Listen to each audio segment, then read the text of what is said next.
നമസ്കാരം. മലയാളി വാർത്തയിലേക്ക് സ്വാഗതം. പശ്ചിമ ബംഗാൾ നിയമസഭയിൽ ഇന്ന് ഏകീകൃത സിവിൽ കോഡ് ബില്ല് അവതരിപ്പിക്കുകയാണ്. BJP അധികാരത്തിൽ വന്നതിന് ശേഷം പശ്ചിമ ബംഗാളിൽ വളരെ വേഗതയിലുള്ള ഭരണപരിഷ്കാരങ്ങളാണ് നടപ്പിലാക്കുന്നത്.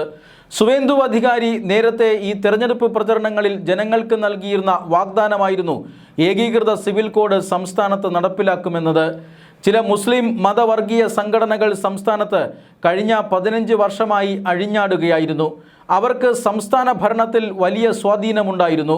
മമതാ ബാനർജിയുടെ സർക്കാർ ഇവരെ വലിയ വോട്ട് ബാങ്കായി കണ്ടുകൊണ്ടാണ് പ്രവർത്തിച്ചിരുന്നത്.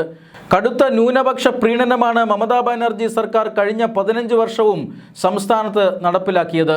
ആ ന്യൂനപക്ഷ പ്രീണനം അവസാനിപ്പിക്കുമെന്നും ഏകീകൃത സിവിൽ കോഡ് അടക്കമുള്ള കാര്യങ്ങൾ നടപ്പിലാക്കുമെന്നും അനധികൃത കുടിയേറ്റക്കാരെ സംസ്ഥാനത്ത് നിന്നും പുറത്താക്കുമെന്നും നേരത്തെ തെരഞ്ഞെടുപ്പ് പ്രകടന പത്രികയിൽ BJP വാഗ്ദാനം നൽകിയിരുന്നു. മാത്രമല്ല, ഈ വാഗ്ദാനങ്ങളെല്ലാം സുവേന്ദു അധികാരിയുടെ പ്രസംഗങ്ങളിൽ ഇടം പിടിച്ചതുമായിരുന്നു. ബംഗാൾ ജനതയെ വല്ലാതെ ആവേശം കൊള്ളിച്ചിരുന്ന ആ വാഗ്ദാനങ്ങളിൽ ഓരോന്നോരോന്നായി പാർട്ടി നടപ്പിലാക്കുകയാണ്. അധികാരത്തിലെത്തി ആദ്യ മന്ത്രിസഭാ യോഗത്തിൽ തന്നെ അത്തരത്തിലുള്ള ചില തീരുമാനങ്ങൾ നമ്മൾ കണ്ടതാണ്. അതായത് നിരവധി വർഷങ്ങളായി ബംഗാൾ സർക്കാരിന് മുന്നിൽ BSF വച്ചിരുന്ന ഒരു അപേക്ഷയുണ്ട്. അത് മറ്റൊന്നുമല്ല, സംസ്ഥാനത്തിലൂടെ കടന്നുപോകുന്ന അന്താരാഷ്ട്ര അതിർത്തികൾ അത് വേലികെട്ടി സംരക്ഷിക്കേണ്ടതുണ്ട്. അനധികൃത നുഴഞ്ഞുകയറ്റം ധാരാളമായി ബംഗാളിലേക്ക് നടക്കുന്നുണ്ട്. ഇത് നമ്മുടെ രാജ്യ സുരക്ഷയെപ്പോലും ബാധിക്കുന്നുണ്ട്. അതുകൊണ്ട് എത്രയും വേഗം മതിൽ കെട്ടി അല്ലെങ്കിൽ വേലി കെട്ടി അതിർത്തിയിൽ നിർമ്മാണ പ്രവർത്തനങ്ങൾ നടത്താൻ സ്ഥലം അനുവദിക്കണമെന്നായിരുന്നു മമതയ്ക്ക് മുന്നിൽ BSF വെച്ച അപേക്ഷ. പക്ഷേ വർഷങ്ങൾ കടന്നുപോയിട്ടും ഈ അപേക്ഷ പരിഗണിക്കാൻ മമതാ ബാനർജി സർക്കാർ തയ്യാറായില്ല. അതിർത്തിക്കപ്പുറത്തെ ചില സംഘങ്ങളുമായി മമതാ ബാനർജിക്ക് ബന്ധമുണ്ടായിരുന്നു എന്നതിൻ്റെ സൂചനയാണിത്. അതായത് ബംഗ്ലാദേശ് കേന്ദ്രീകൃതമായി പ്രവർത്തിച്ചു വന്നിരുന്ന ചില വിഘടനവാദ സംഘടനകൾ വലിയ രാഷ്ട്രീയ സ്വാധീനം മമതാ ബാനർജിയിൽ ചെലുത്തിയിരുന്നു. അതുകൊണ്ട് തന്നെ സ്വന്തം രാജ്യത്തിൻ്റെ സൈന്യം നൽകിയ അപേക്ഷ മമതാ ബാനർജി സർക്കാർ പരിഗണിച്ചില്ല. ഇതെല്ലാം വലിയ വിഷയങ്ങളായിരുന്ന തെരഞ്ഞെടുപ്പായിരുന്നു ഏതാനും മാസങ്ങൾക്ക് മുമ്പ് ബംഗാൾ നിയമസഭയിലേക്ക് നടന്നത്. ആ തെരഞ്ഞെടുപ്പിനൊടുവിൽ 200-ലധികം സീറ്റുകൾ നേടി, കൃത്യമായി പറഞ്ഞാൽ 207 സീറ്റുകൾ നേടിയാണ് BJP അധികാരത്തിൽ വന്നത്. 15 വർഷമായി ഭരണം കുത്തകയാക്കി വച്ചിരുന്ന മമതാ ബാനർജിയാകട്ടെ 8 നിലയിൽ പൊട്ടി 80 സീറ്റുകളിലേക്ക് ഒതുങ്ങുകയായിരുന്നു. എന്നാൽ മമതാ ബാനർജിയുടെ പതനം അതിൽ ഒതുങ്ങിയില്ല.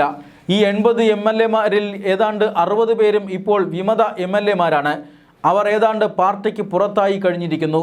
മമതാ ബാനർജിയും തൃണമൂൽ കോൺഗ്രസുമെല്ലാം ബംഗാളിൽ ഒരു വലിയ തകർച്ചയെ നേരിടുന്ന സമയത്താണ് ഇത്തരത്തിൽ ഏകീകൃത സിവിൽ കോഡുമായി BJP രംഗത്ത് വരുന്നത്. BJPയുടെ തെരഞ്ഞെടുപ്പ് വാഗ്ദാനങ്ങളിൽ പ്രധാനപ്പെട്ട ഒന്നായിരുന്നു ഏകീകൃത സിവിൽ കോഡ്. ഈ ഏകീകൃത സിവിൽ കോഡ് നടപ്പിലാക്കാനായി സംസ്ഥാനം ഉത്തരാഖണ്ഡ്, ഗുജറാത്ത് അതുപോലെ തന്നെ അസം സംസ്ഥാനങ്ങളെ മാതൃകയാക്കുമെന്നും സുവേന്ദു അധികാരി പറഞ്ഞു. 2024 ഉത്തരാഖണ്ഡ് സർക്കാർ സ്വന്തം അസംബ്ലിയിൽ ഈ ഏകീകൃത സിവിൽ കോഡ് ബില്ല് അവതരിപ്പിച്ച് പാസ്സായത്. ഇന്നിപ്പോൾ ഏകീകൃത സിവിൽ കോഡ് നിലവിലുള്ള ഒരു സംസ്ഥാനമാണ് ഉത്തരാഖണ്ഡ്.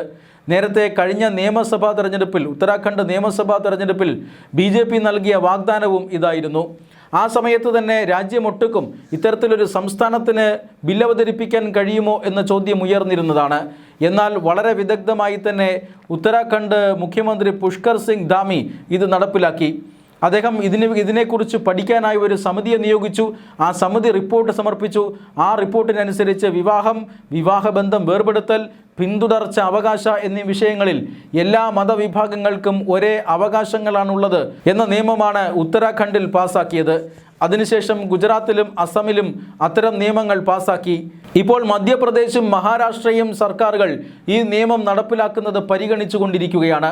ഈ സാഹചര്യത്തിലാണ് ബംഗാൾ അസംബ്ലിയിലും ഏകീകൃത സിവിൽ കോഡ് നിയമം അവതരിപ്പിക്കുന്നത്.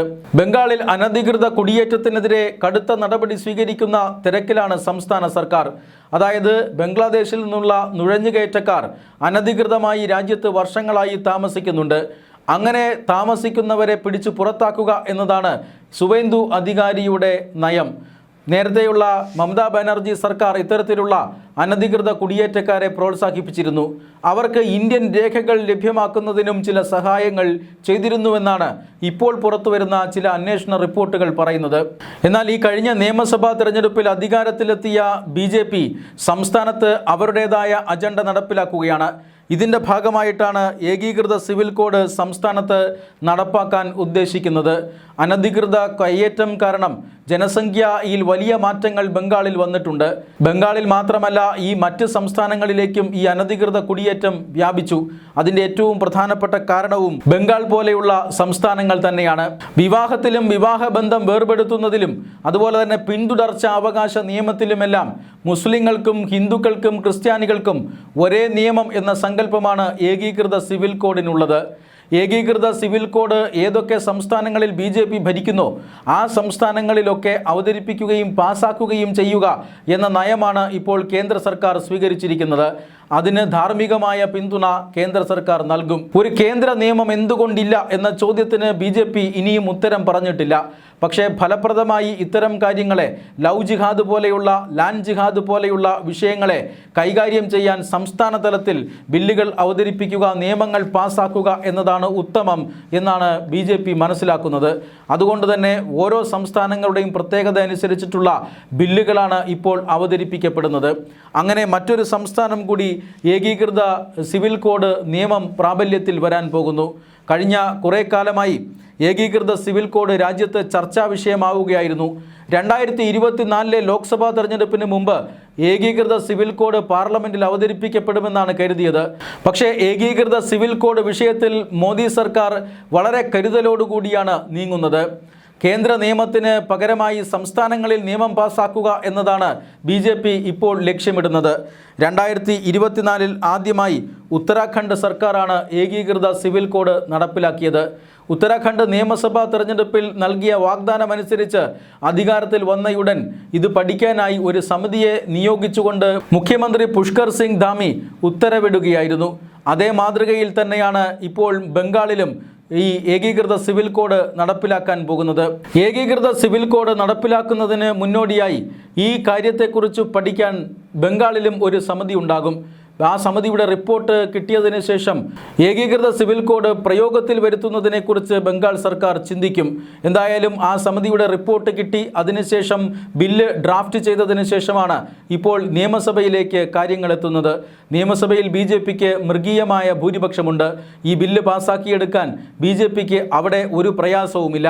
എന്തായാലും പ്രകടന പത്രികയിൽ നൽകിയിരുന്ന വാഗ്ദാനങ്ങൾ അനുസരിച്ച് ഓരോ കാര്യങ്ങളും BJP മുന്നോട്ട് കൊണ്ടുപോവുകയാണ്. അത് സൈനികർക്ക് സ്ഥലം അനുവദിച്ചത് ഉൾപ്പെടെയുള്ള കാര്യങ്ങൾ ബംഗാളിൽ അതിവേഗതയിൽ തന്നെ നടന്നുകൊണ്ടിരിക്കുന്നു. കഴിഞ്ഞ തൃണമൂൽ സർക്കാരിൻ്റെ കാലത്ത് നിന്നും ഒരു U-ടേൺ അടിച്ച നയമാണ് ഇപ്പോൾ BJP സർക്കാർ ബംഗാളിൽ നടപ്പിലാക്കിക്കൊണ്ടിരിക്കുന്നത്. ഇതിന് വലിയ പിന്തുണയാണ് ലഭിക്കുന്നത് എന്നാണ് സൂചന. ജനകീയ പിന്തുണ ഇപ്പോൾ തൃണമൂൽ കോൺഗ്രസിൻ്റെ സർക്കാരിനുണ്ട്. ഇക്കാര്യത്തിൽ വലിയ ജനകീയ പിന്തുണ ഇപ്പോഴത്തെ BJP സർക്കാരിന് ബംഗാളിൽ നിന്ന് ലഭിക്കുന്നുണ്ട്. കേന്ദ്ര നേതൃത്വത്തിൻ്റെ ആശീർവാദവും സുവേന്ദു അധികാരിക്കുണ്ട്. അതുകൊണ്ട് തന്നെ സുവേന്ദു അധികാരി അവരുടെ തെരഞ്ഞെടുപ്പ് വാഗ്ദാനങ്ങൾ നടപ്പിലാക്കുന്നതുമായി ബന്ധപ്പെട്ട് ഏറെ മുന്നോട്ട് പോയി കഴിഞ്ഞു. അതിലേറ്റവും ഒടുവിലത്തേതാണ് ഏകീകൃത സിവിൽ കോഡ്. സംസ്ഥാനത്ത് ഏകീകൃത സിവിൽ കോഡ് നടപ്പിലാക്കി കഴിഞ്ഞാൽ തീർച്ചയായും വിവാഹബന്ധം വേർപെടുത്തൽ, അതോടൊപ്പം തന്നെ പിന്തുടർച്ച അവകാശ, ഇതിലെല്ലാം ഒരേ നിയമമായിരിക്കും. മത നിയമങ്ങൾ ഇതൊന്നും തന്നെ ഈ കാര്യങ്ങളിൽ ബാധകമായിരിക്കില്ല. സുവേന്ദു അധികാരി സർക്കാർ സമഗ്രമായ പരിവർത്തനവുമായി ബംഗാളിൽ മുന്നോട്ടു തന്നെ.